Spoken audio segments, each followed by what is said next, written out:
Hello, and welcome to Morning Coffee with Attorney Janine Broadnax.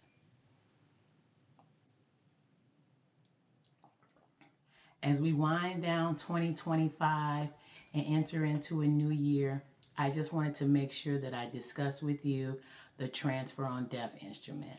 Some states call it the transfer on death instrument, other states call it the transfer on death deed. But what it is a legal document that allows you to transfer your real estate to your beneficiary upon death. You're able to work with an attorney, complete this document, file it with the county, and upon your death, your beneficiary can receive this property. Now, it's only good for residential property. So if you have other property that you own, you would still need a will or a trust.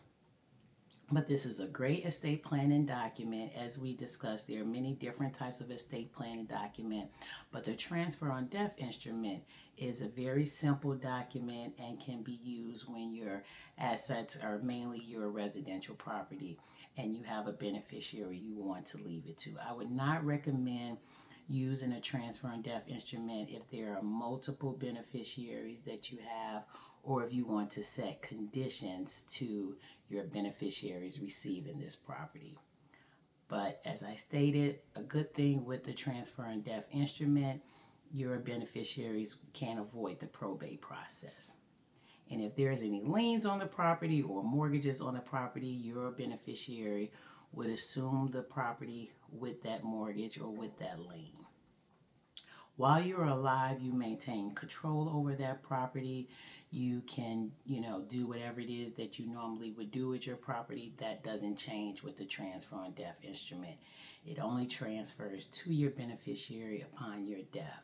Upon your death, your beneficiary would need to file what's called an affidavit of death. Essentially just a document letting people know that you've passed, and then that too would be recorded with the county.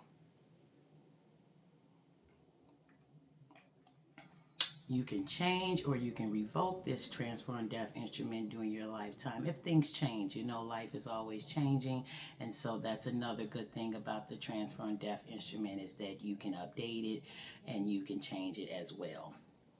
And you don't have to get any kind of permission or consent from the beneficiary. So this is another great tool that can be used for estate planning.